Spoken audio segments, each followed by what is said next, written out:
Broadcasting from occupied territories or the flea media, it's the Reality Dysfunction Podcast.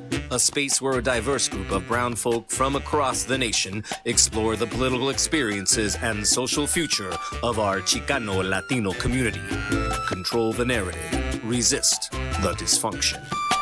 Hello again, and thanks for tuning into the Reality Dysfunction. My name is Dr. Ernesto Morales, and I'm very happy to be back with all of you and the dysfunctional crew. We took a bit of a break, which honestly was mostly me, but I'm ready to get back out there. Today we are talking about the Biden administration's complete and utter failure to have an original thought when it comes to immigration and what that means for the Chicana OX community in terms of our responsibility to force those changes.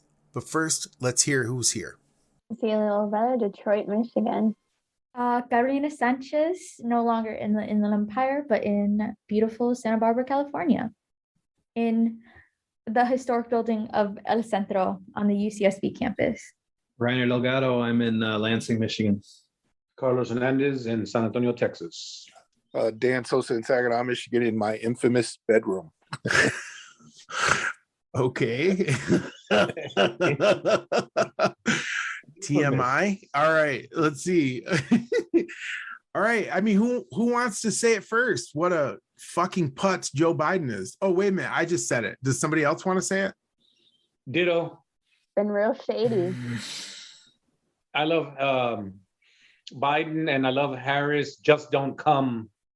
You know, I mean, that was a great one. Yeah, if only we could take that slogan back 500 years, right? Yeah. Just yeah, don't right. come. I mean, I think that's where it all kind of started that's where I can remember feeling like, here we go, man. It's the same old Democrat BS. And it also made me think about that constant game that we get played on. By now, it's not even like we should be shocked. If they're playing that game on us, it's because we're letting that game get played on us about, you know, Harris is supposed to be a woman of color. She gets to say stupid crap like just don't come and basically perpetuate the same policies that Trump was doing, that Obama was doing before.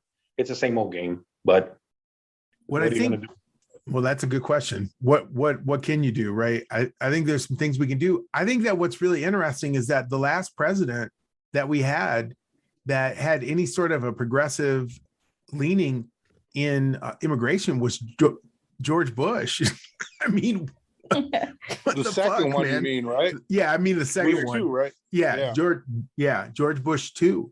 You know, I mean, there was I remember around that time, you know, that there was a lot of talk in the immigration movement that he was going to do an amnesty, and you know, then all that stuff went down with the World Trade Center, and I mean, you know, then it was perpetual war and 20 years in Afghanistan, and it's kind of crazy. I'm just going to say, just for historical, just real quick, and because I'm not obviously for the Republicans. They're disgusting. They're despicable. We all know that.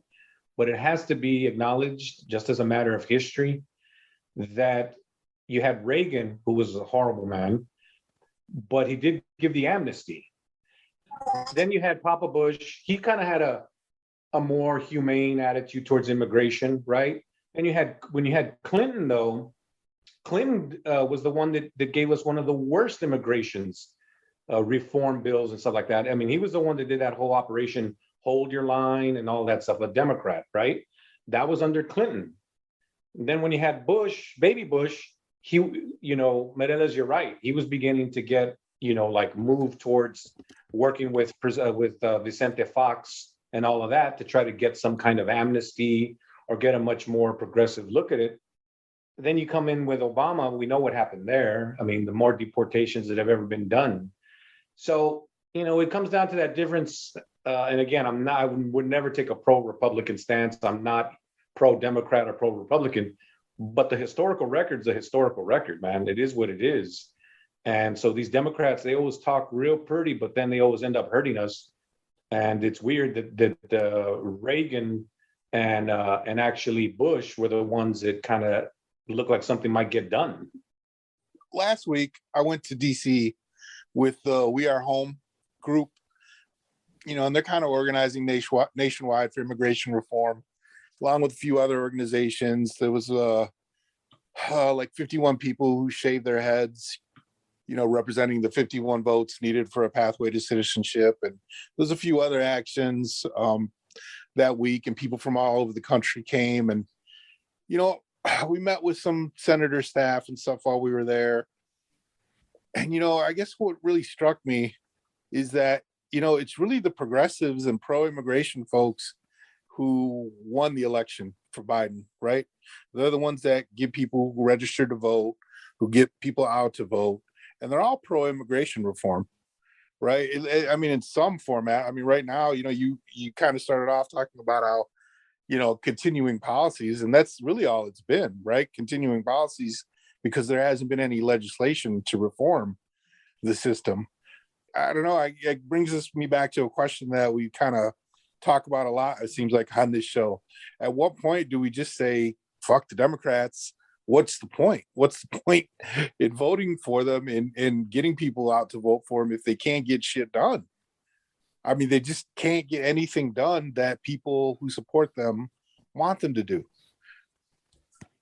Yeah, that's true. And especially like a lot of the movement, Dan, as you were saying, is like surrounded against like Trump's anti-immigrant campaigns. Like that was one of the big things that everyone was like, let's push up against this because this isn't right. And then you have like folks ICE shooting at Haitian refugees coming across the border, seeking help, seeking amnesty. And like, it's ridiculous, especially with like, right, not only Latinx like mestizo folks, but also like Latinx people of color and like Latin American people of color in general.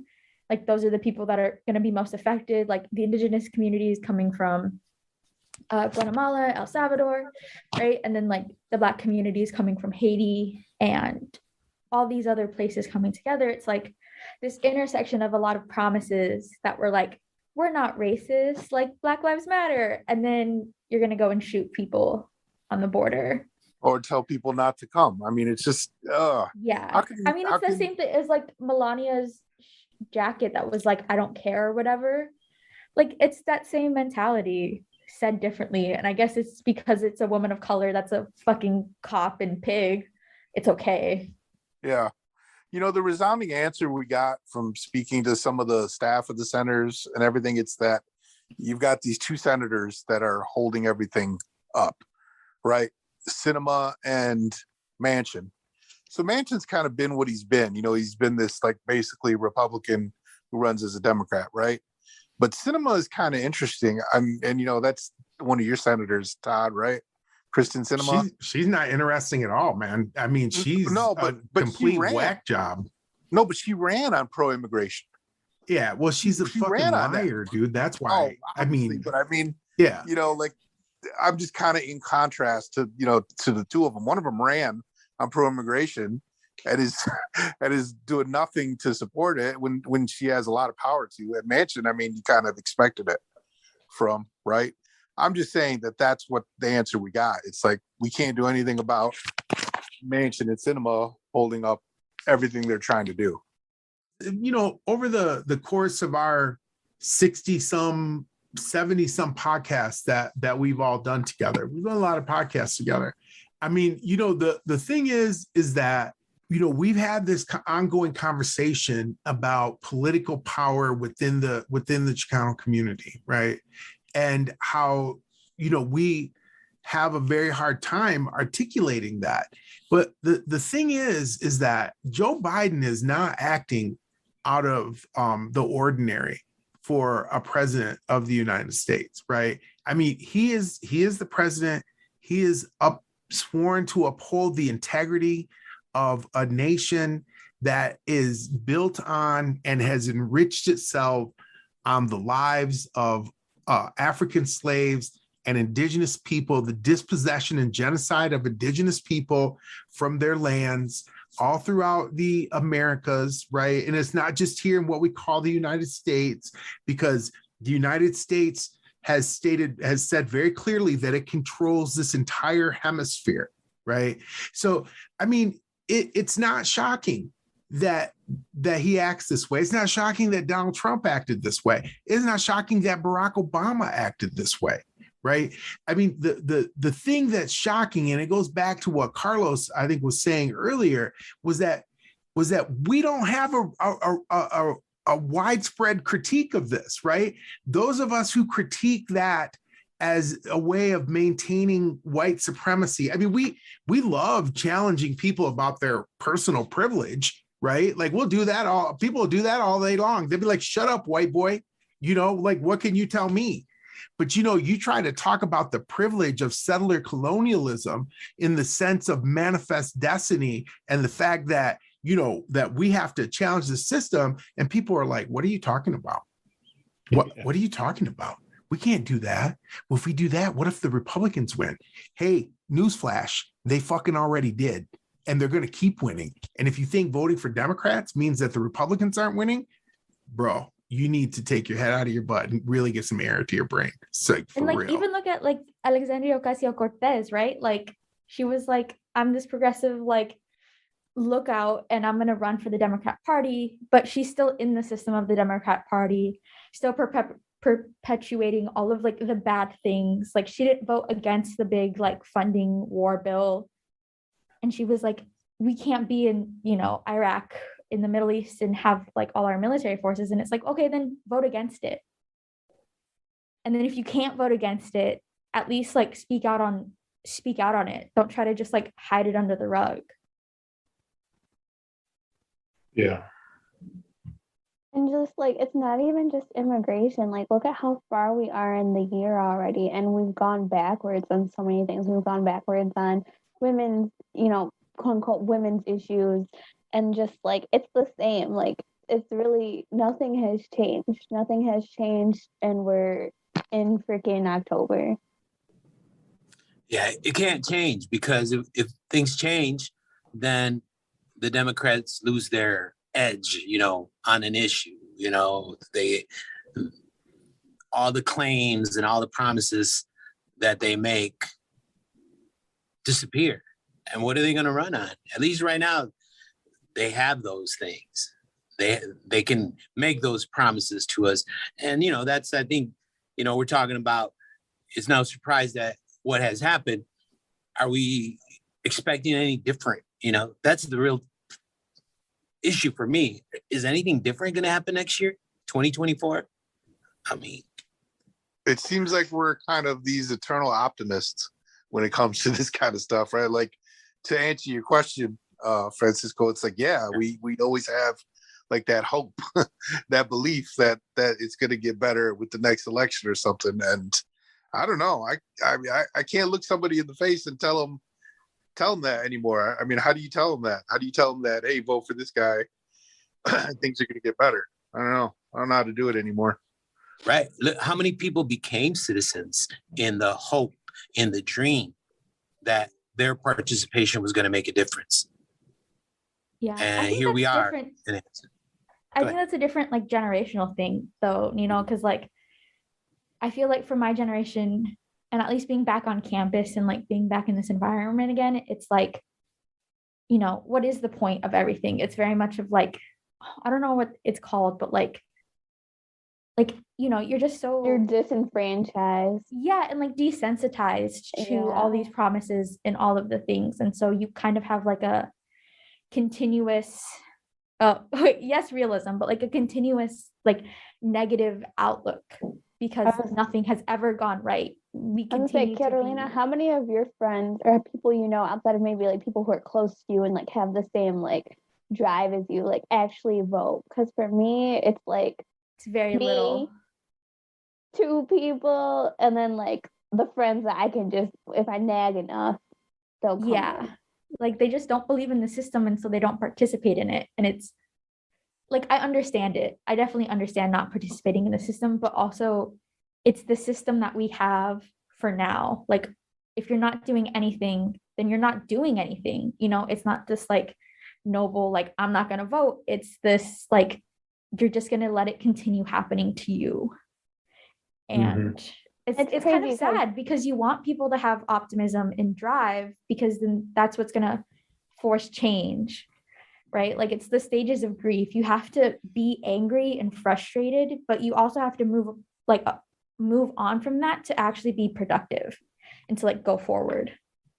And it's crazy because like we always talk about it, like so then we can say like F both parties and then we could burn shit down, but we're being like not patriotic, but it's okay when Caucasian Americans do it. Like they're defending liberty. We're not patriotic. Well, part of the problem with that is there's not a problem with what you just said. I totally agree with what you just said. The problem on our part in our community is that we have been led to believe through centuries of subjugation that this is our nation.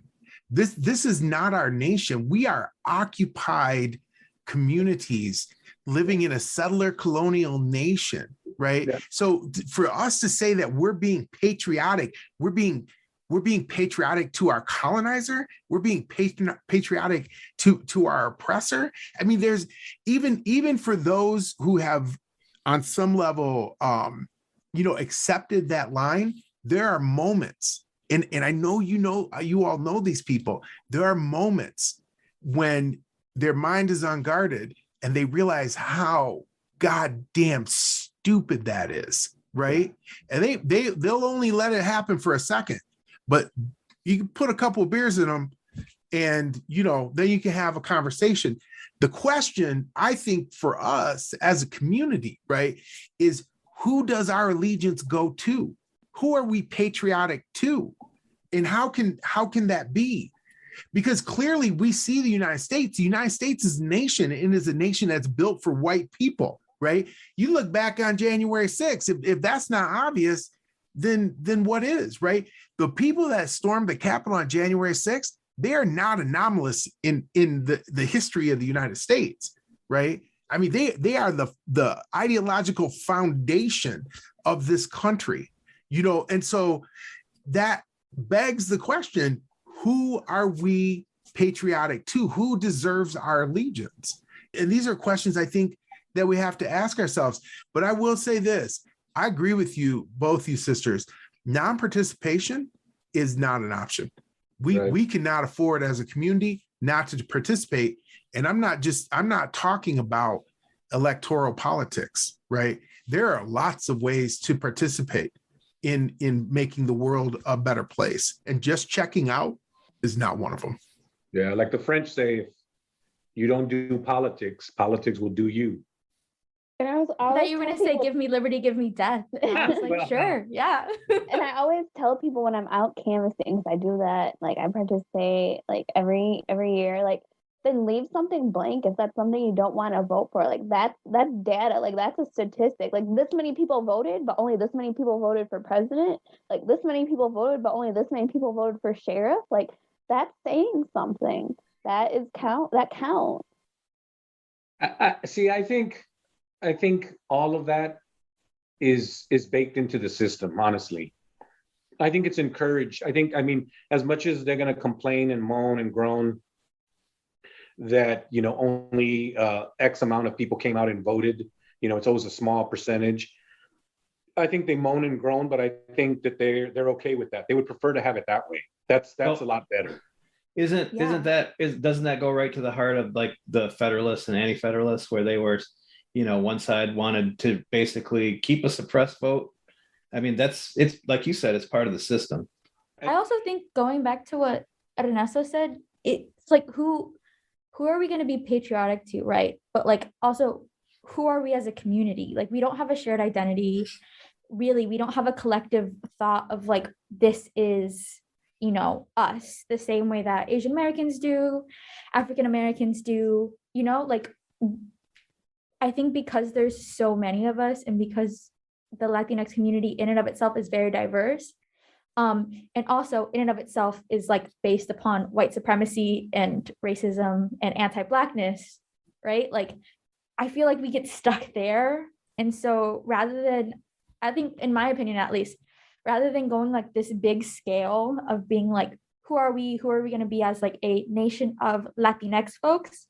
It is, who are we going to be as this community building folks, right? Like, how do we look within our own communities, but also within our own like groups and circles? Like, then, it's like, so there's this game that's like a team building game.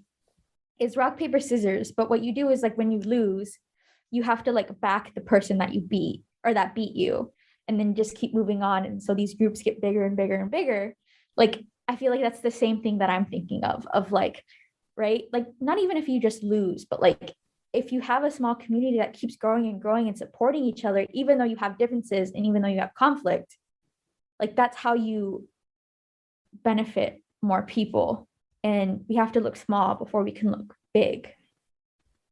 I think what you just hit on right there is the source of a lot of our problems, that lack of common identity.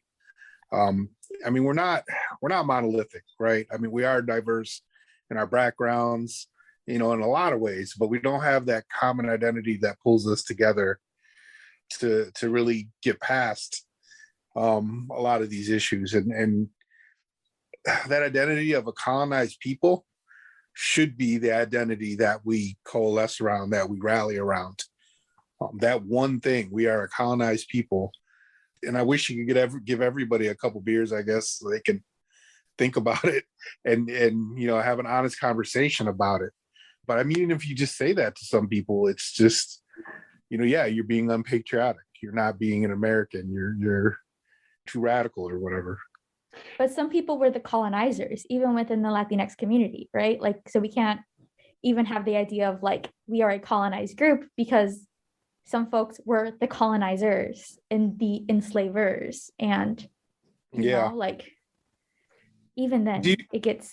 I don't know. I see, like, I gotta say, like, I think, first of all, the very premise of trying to build a common identity strictly on this idea of like Latino is inevitably going to be kind of problematic. I think there's much more of a common identity, let's say, within the Chicano Mexicano community.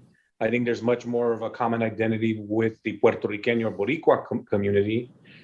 I think if you're going to try to build a common identity with every single Latino, quote unquote, Latino group that's out there, well, you're going to have a lot of problems, because Puerto Ricanos and Chicanos have a different experience than Cubanos that were exiled from the Castro, from Cuba, revolutionary Cuba, and Venezolanos. Allende and Pinochet were both Latinos, but they were different. I agree. So I think you're going to have a problem with that right off the bat. Trying to base it upon that is kind of like it's different. But I do think that there's have that common identity amongst Mexicano, Chicano, or I think it's much more. I think it's much more. I think first of all, I think it's a myth that there is ever such a thing as a completely unifying common identity. Like that's like too high a bar. Even within revolutionary movements, even within people that built, freed themselves from colonialism, when you look down and you get into the details of it, there was always splits, divisions, ways in which they debated where the identity should go. That's inevitable. But I do think that within, let's just take the Chicano community. The Chicano, there's these divisions and there's stuff like that, but there's a stronger sense of identity. I think there's a stronger sense of a common identity, of being linked up to a territory, linked up to a land. Maybe not to the degree that some of us have it or have kind of crystallized it for ourselves, but I think there is. I think, and I also think that we have to be real careful and not kind of perpetuating the tactics that are used against us, because one thing that happens, I mean, and you can see it, is there is also, because they know if the identity coalesces and the identity kind of cements itself, that's a huge threat. So if you notice, they're always attacking our identity. They're always trying to undermine, and Chicano, Chicana, Mexican, Chicanx, Latinx, Hispanic, Spanish surname, blah, blah, blah, blah, blah, blah, blah, blah, blah, blah, blah, blah. They'll go and they'll like take a minor fault line and exacerbate it into a huge fault line. I mean, it's just constant warfare on the identity, because they know that once a people, especially a colonized people, finally kind of solidify their identity, I mean, and they're not in control of that identity. They haven't like defined it for them. The colonizer is no longer being the one that gets to define. Their project is weakened. So But it's so much those have to more. be. Oh, go ahead, Cecilia. Sorry. Aren't they? It's so much more than just that, like racial or ethnic identity, though, because like Carolina, it's like the overall arching like experience. It is more of like a political identity for those of us who have experienced and recognize this experience. But let me tell you, my abuelita, she loves America. You won't find a flag at my house. Like, there was a magnet on my door, ripped that B off the moment, I signed the paperwork on this house. Like, there are, different experiences, and it is broader than that. It's more. Yes. The part that we have a hard time really wrapping our minds around as Chicanos, Chicanas, Chicanx, Latinos in the United States is that what we're talking about is a political identity, right? Because we have capacity to think of ourselves as Republicans and Democrats, So like the work that we're doing with the Raza Unida Party right now, sure, it's a small group of people. There's no question about that, right? We're not the Republican Party, we're not the Democratic Party, but it's a group of people who are committed to having a discussion about the political identity of the Chicano community. Now, what's really, I think, important about that is that group of people doesn't expect that everyone is going to agree with them, right? And it's not ever going to happen. There are many of us who are so invested in the perpetuation of this system that there's no way that they can go against it, right? They'll lose their homes, they'll lose their families, they'll lose their social standing in the community. I mean, it's a heavy price to pay for those types of things. But having the conversation must exist. That's the reason why, that's one of the reasons why, I asked all of you to join me on this podcast. And it really is because we have to have this conversation. It doesn't matter if there are thousands of people listening to it, right? We have to have a conversation where we're telling people this is, culture is fine. History is fine, right? And we need to know those things and we need to really understand them, but we need to understand them in the context of how it pertains to our political responsibility to our community right now. I personally think that is the conversation. I don't think that there's a public conversation for Chicanas, Chicanos, Chicanx, or even Latinos in general that supersedes that. Just a quick comment. So it comes down to that. We're really not the sleeping giant. We're the confused giant. That's a good one. We're the okey doked giant. We're still reeling from the punch, man, but we're trying to get our feet back under us. We're doing that rope-a-dope thing. Woo. Yeah, or what I was going to say is the first step in that is education and teaching ourselves. I'm taking my first ever Chicano history course today or this quarter, and really cool, really fun, but also some of it is stuff or most of it, I should say, is stuff I already know because I grew up learning Chicano history as my history. And so, and a lot of other folks, especially first gen low income folks that are here at UCSB, they don't have that same education, and they have a lot of pushback against even the idea of being Chicano because they see it as an anti-immigrant stance, because they've been taught that from the beginning that, Cesar Chavez, the Chicano movement was anti-immigrant rather than seeing it as a labor movement, which I think is really funny because all of them are supporting labor union movements now. And I'm it's also not true. It's just not true. That is absolutely an example of what Carlos was talking about earlier. Yeah. It's false propaganda, Yeah. And so, anyways, I'm sorry. No, yeah, I agree. And so doing this stuff with the Raza Unida Party that have the book club, and then just kind of me as a person on this campus being basically like fuck what y'all said and fuck what y'all said about my identity. Now that I am more secure in myself as a person of, you know, like Chicanx origin, like, and has grown up with that mentality. Now I'm like, you know, my first year I would have been like, nah, like, you know, I'm Latinx, I'm Latina, I'm Mexican American. But now I'm like, no, like I'm Chicana because I have had a different experience and I have been raised differently than a lot of folks. One, because my parents immigrated here, right? I'm a second gen college student, but also second generation being American, you know, plus more. It's the idea and the mentality that I have, and we have a lot of political similarities, but because they have, like, they're caught up on this name, this idea, we can't go any farther. And I think education plays a big part in that. Who wants the last word? None of you Mexicans want the last word? I find that. Are you guys kidding me? Well, I'll say something. I don't know if I want the last word, but I'll say, look, I think that people listening in, or people going to listen to this, or just people out there, you know, don't ignore what your instinct and your gut's telling you. And your gut is probably telling you, and your instinct is telling you, that the Democrats aren't worth a shit, the Republicans aren't worth a shit. And so what are we going to do about it? Stop ignoring what the whole world and what everything is obviously telling you, which is they're in it together. Like Corky Gonzalez said, it's a two-headed monster that feeds off the same trough. So the next question is, what are we going to do about it? This is The Reality Dysfunction.